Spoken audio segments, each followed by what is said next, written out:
was like trouble.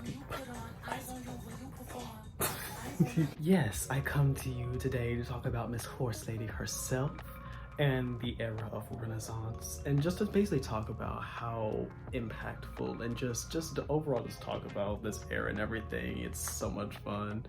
So I have all the timestamps cards linked down below.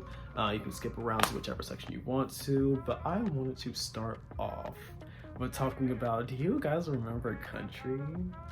Do you guys remember when country was a thing back before Renaissance came out? And everyone was just like, you know, Beyonce's gonna come out with a country album, like, ooh, you know, shake up the game. And the girls were scared. By girls, I mean me. I was quite frightened. Now, me personally, I love Daddy Lessons as much as the next person, but a whole album dedicated to country.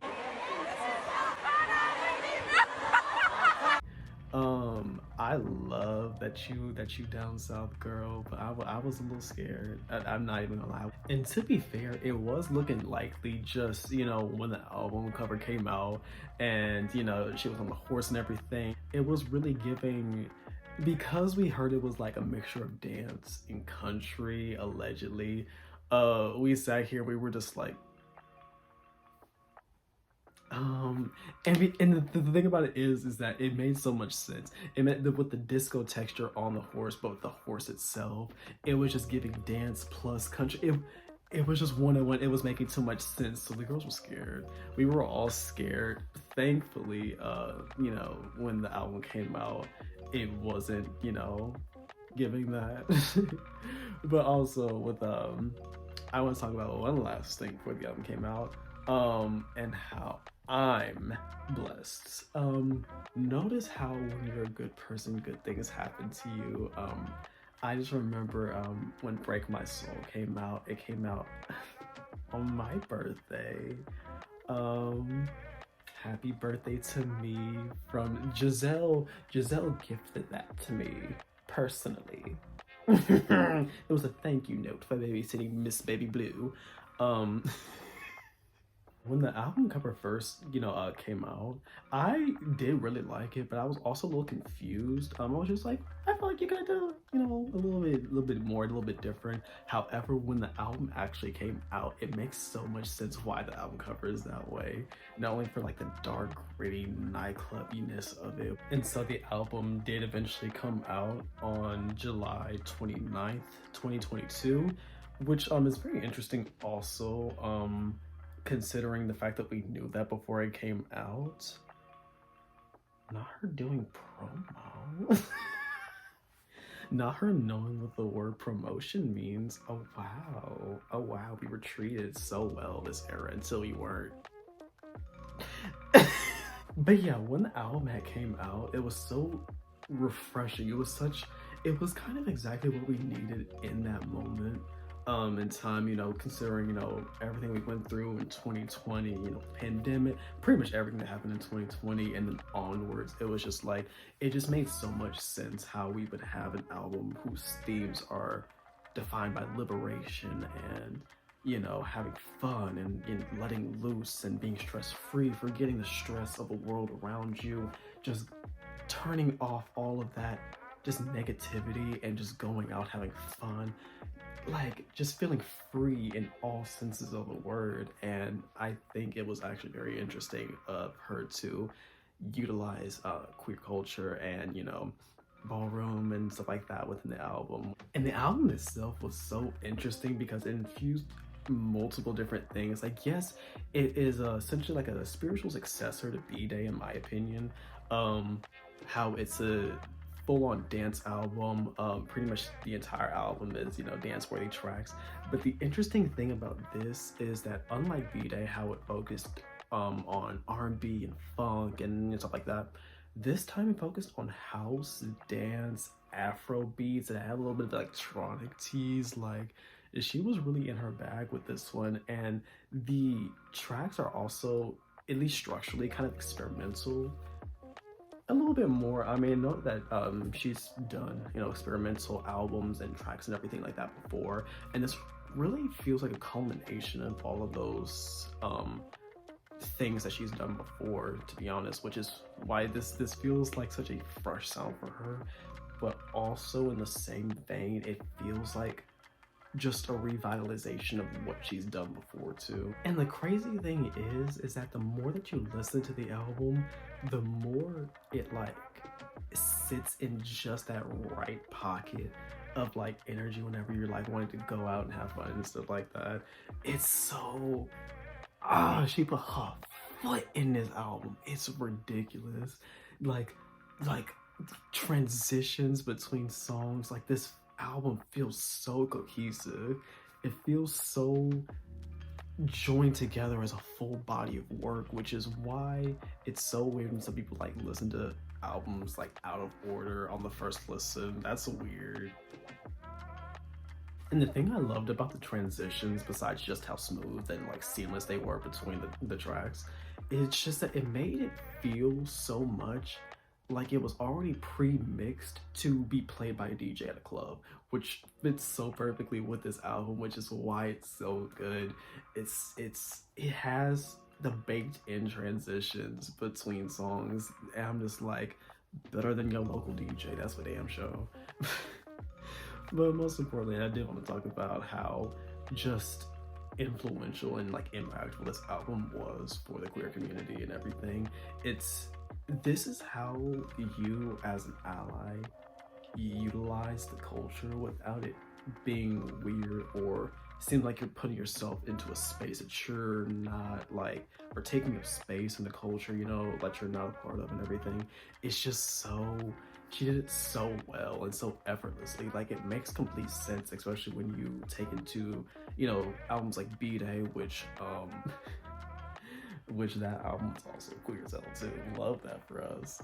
But it's just like, yeah, just so many elements, and you can just tell there's so much heart and like care placed into this album, and it's so how generous of her. Like she's so nice to sit up there, and then to also take these elements, give like the people that deserve it the credit and everything, and then which we're also going to get into how she utilizes these songs within the tour. It's so wild just how she utilized different sounds, and you can tell whenever she was getting ready. You could just, I'm not a music major, I don't know much about music, don't ask me questions about it. However, if I as a regular just average listener can pick up on some of the certain things that she did and like kind of like guess why and like get how she kind of did it and everything, so good. It's so good. It's so good. Okay, so I wanted to maybe, let's see, just a quick ranking. Quick ranking. I won't get too much into it right now. This ranking is definitive though. It is correct objectively. Argue with your mother. So we're gonna go from least worst. Beyonce's like worst song is some of y'all's faves and best songs. Let's be clear on that. Like there's no song on this album that I inherently disliked to like an extent that I would for like other artists in general. But anyways, I'm That Girl. It's cute. It feels too much like an opener to me, to be honest. It feels like without the context of the rest of the album, it feels like what's the purpose of this song? It's okay. Next is Energy. I didn't get it, and it took me a while to get it. Being honest, the tour really kind of placed this song like a little bit higher. Oh my man. I mean, it moved up one spot, so good. It break my soul. Okay, so I was kind of like, Break My Soul was cute when it first came out, but especially within the context of the album, it made it so much better. It is so much better. Okay, what's next? Thick. I do like Thick. I wish I loved it more than I do. It was one of the songs that I definitely claimed off the album when we got the track list, but it's, if I'm being honest, my favorite part of the song is when she turned into Tinashe. And she did that. She did that. No, I love that part. I love that part. Um, All Up in Your Mind. Now see, y'all give All Up in Your Mind the blues, and if I'm being fair, I didn't fully get it when I first heard it. It kind of reminds me, stay with me now. It kind of reminds me a little bit of like a mixture of like Anti by Rihanna, like the energy of Anti mixed with I Am Sasha Fierce.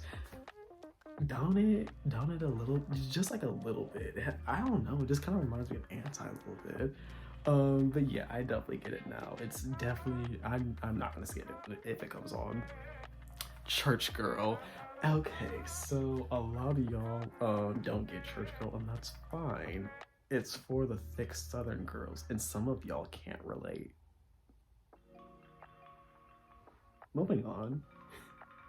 Cozy. Now, Cozy, I did like Cozy when it first came out. However, it was the tour. How did she turn one of the more mid-tier songs for me on the album into one of my favorite songs? How do I hear more shit now than I did like the entire year that we had between the album coming out and the tour? I don't know how she did that. Creole witch magic is what happened. Because every time Cozy I have to do that. I have to do that. Oh, like yes. Oh yes. Anyways, Pure Honey is next. I'll just put those two together. Absolutely fantastic songs. Cuff It, some of y'all gonna be mad. Some of y'all gonna be real mad at me for putting Cuff It this low. I love Cuff It. And that however y'all feel about Cuff It, I agree. But see what happens when you're excellent. See what happens when you make excellence. Some of that excellence is gonna have to be down on the list. I'm sorry, blame Beyonce. Anyways, next one, Summer Renaissance. Yes, Summer Renaissance is a vibe. It is a bop, undeniably so. Heated. I'm sorry. The vocals, the beat, the chant at the end. I have to get up every time I hear that part. It's fan me up, yes, exactly. Move. Top 5. Yes, I said it because I remember my friends said Move is for the annoying girls. Move. Yes, you better move. I'm sorry, I love Move so much. Do you hear that beat? Do you hear that beat? Do you hear it? I can't do nothing for you. America Has a Problem is next. Oh my fucking god. Number 4. She did that. She did that for me. She put drugs in that bitch. I don't know what to tell you. Like, ooh, America Has a Problem, such a good song. Next 3. The next 2 kind of go back and forth for me. Plastic Off the Sofa. Ooh, y'all try to say Plastic Off the Sofa as a skip.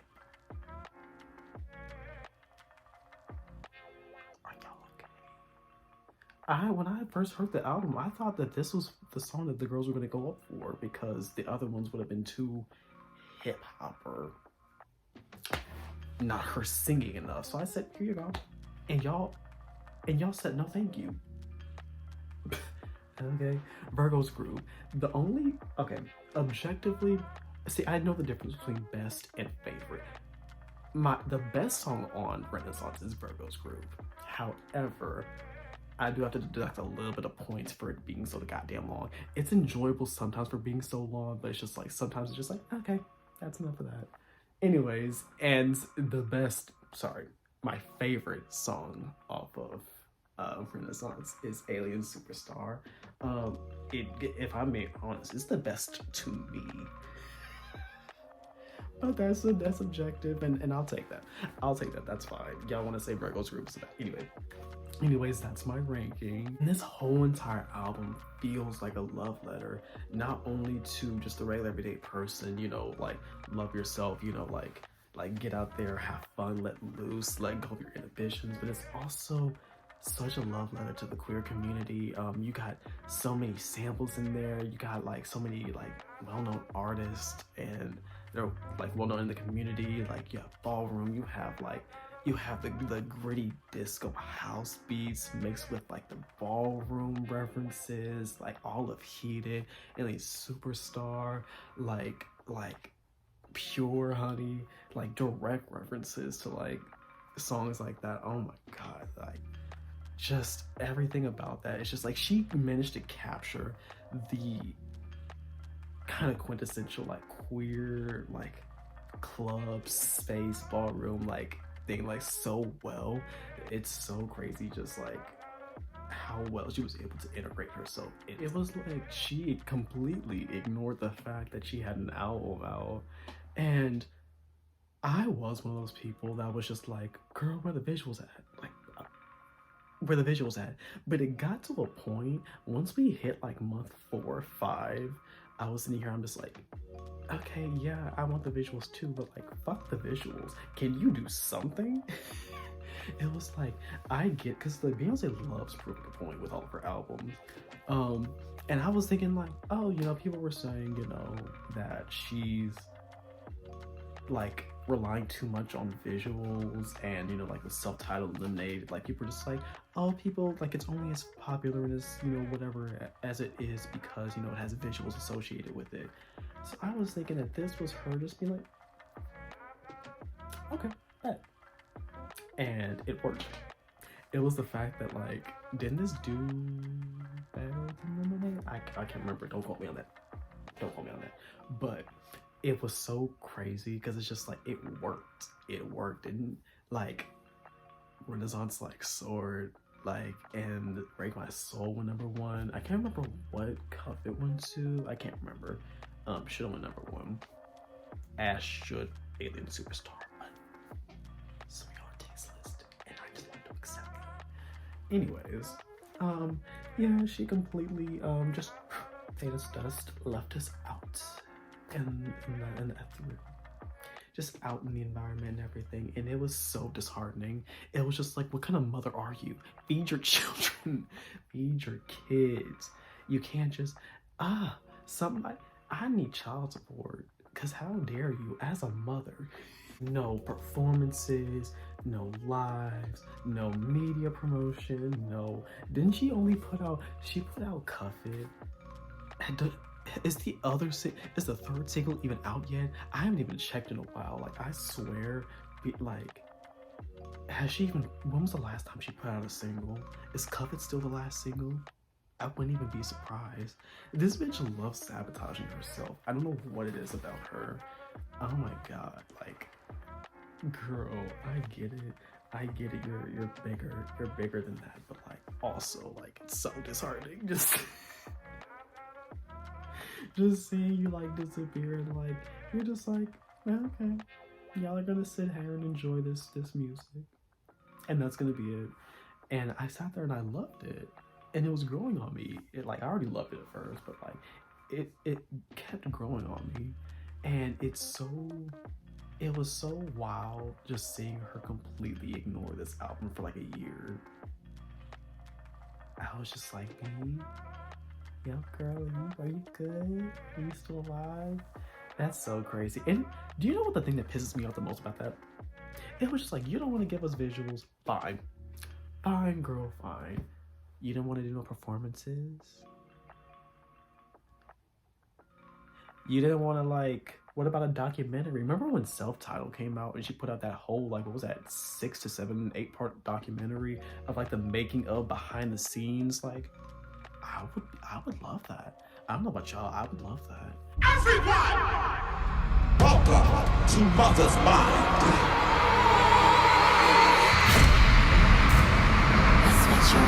So here comes the tour, and when I tell you,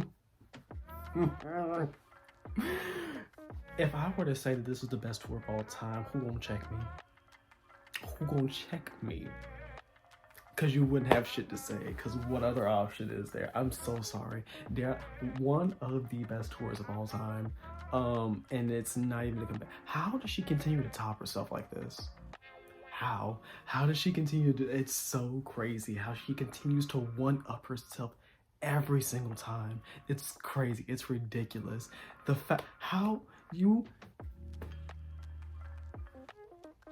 the minute that we saw them clips, we saw. Now, to be fair, she gave she gave y'all girls dust. Y'all got the worst of everything. Y'all were really just a dress rehearsal. Y'all were just a dress rehearsal, and I'm so sorry, but she said America has a problem. She said America has a problem. It was still fits upon makeup upon dance moves. She wasn't dancing as much, but you know, she was still moving. Oh my god. And then the set pieces, are you kidding me? America has a problem. Cunty 4 News with the beat outfit.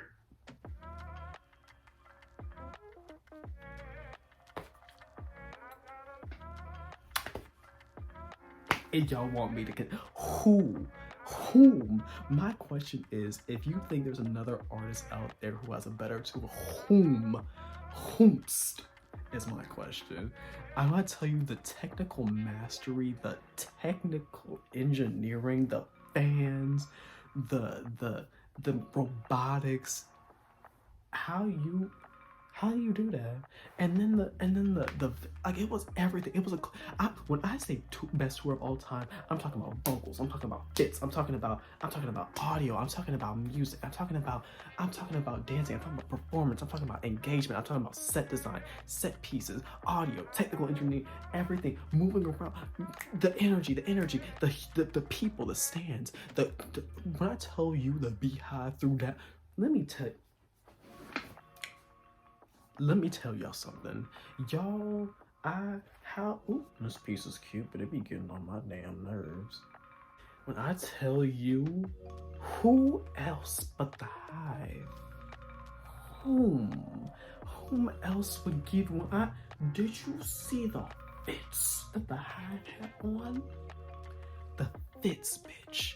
How do you have the regular everyday civilian, the fan, outdressing y'all's faves? The Beehive was outdressing y'all's faves when they go on stage, and that's ridiculous. That's so ridiculous. Y'all didn't even stand a chance. That's so sad. That's so sad. Do you see what happens when you stand excellent? You become excellent yourself. Including me, child. If you saw my fit, cute as shit. I will reuse these pieces later, though. I spent like damn near $400 for this goddamn outfit. I will use these pieces later. If y'all see me in these pieces later, don't say anything, because y'all already knew. And the impact for the queer community is so fucking important, especially at a time like this when you have so many laws being taken place, so many people, so much homophobia and transphobia.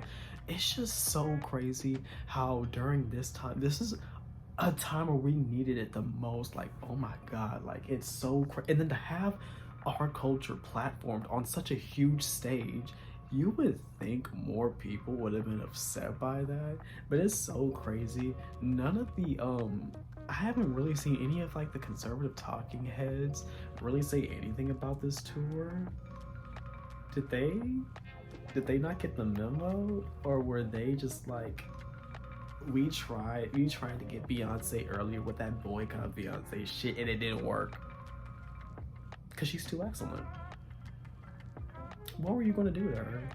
Nothing. Exactly. You couldn't do shit. So y'all just said, you know what, it's not even worth it. Love that for y'all. Leave us the hell alone. Anyways, but just the campiness of it. Ooh, when I tell you, there were points where I was sitting there, I was just like, Beyonce. Like when she dropped the helmet, and first of all, that B outfit gave her a run.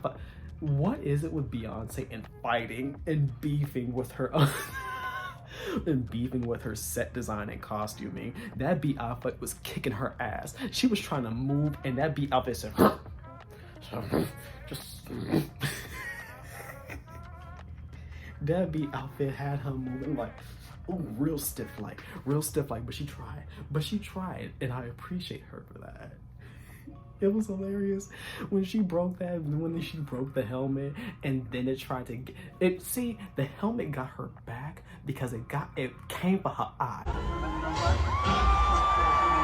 It came for that eye. I almost took my girl out. It almost took her out. I swear, there was never a tour where Beyonce doesn't beef with her fans. Not her like fans, but like the actual equipment.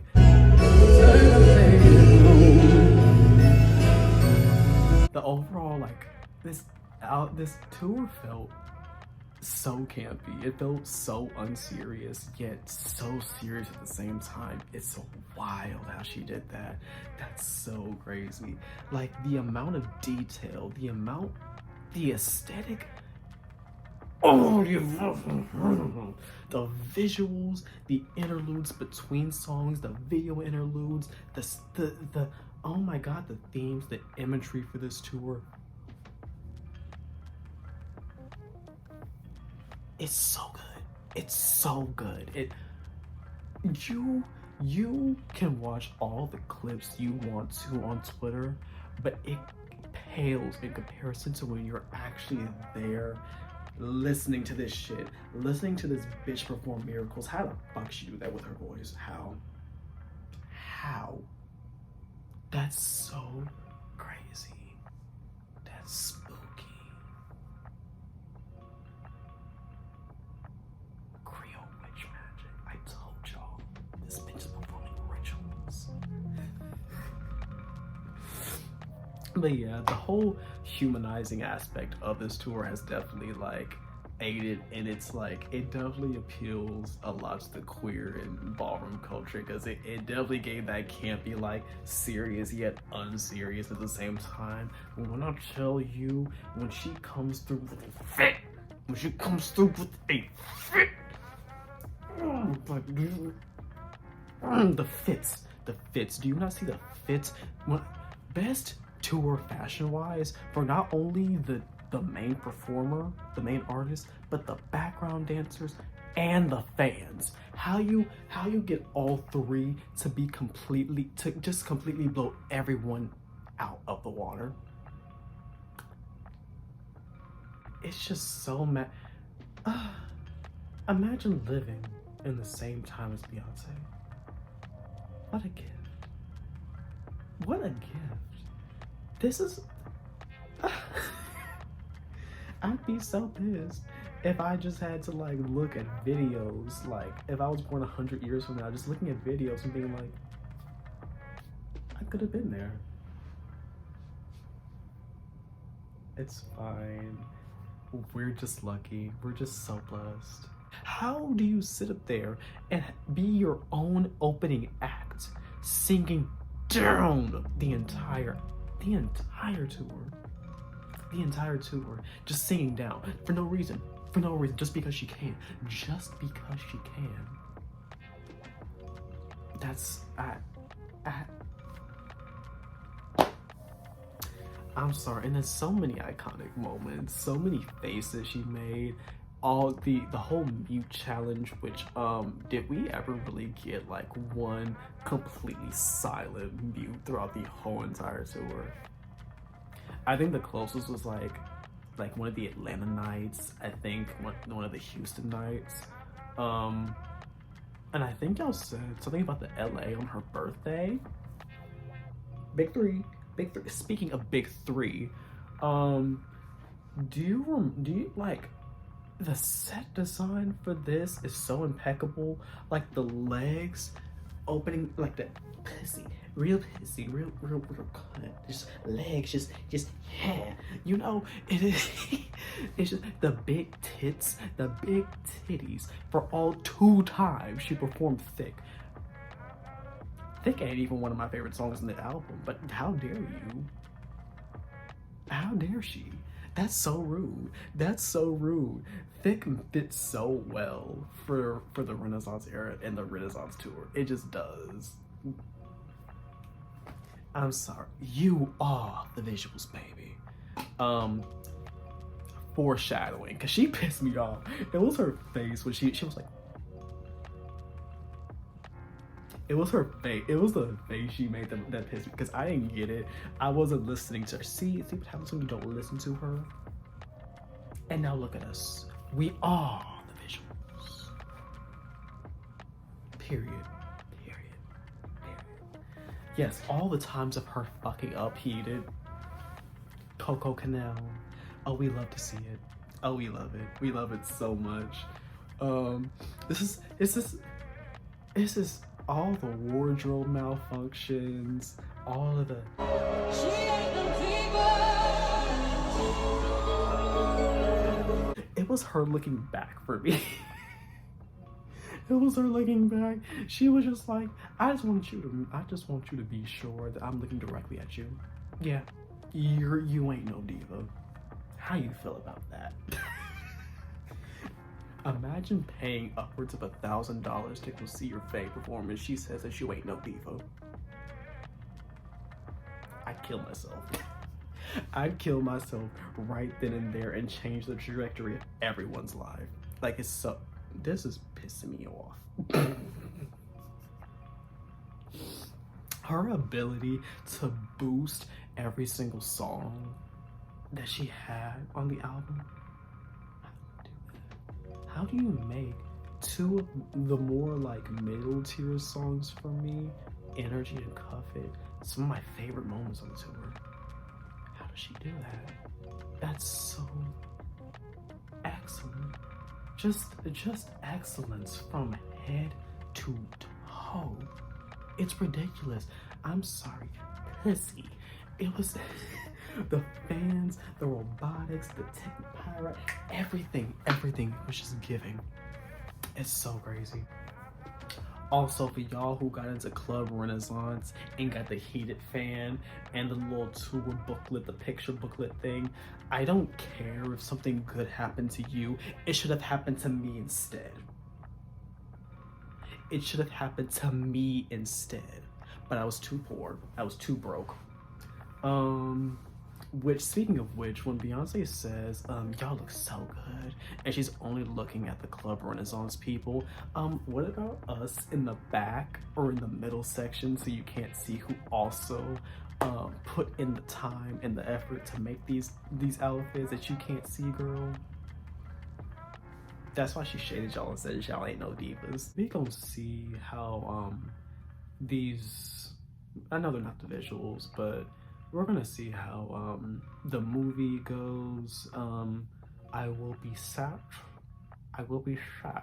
but also moving.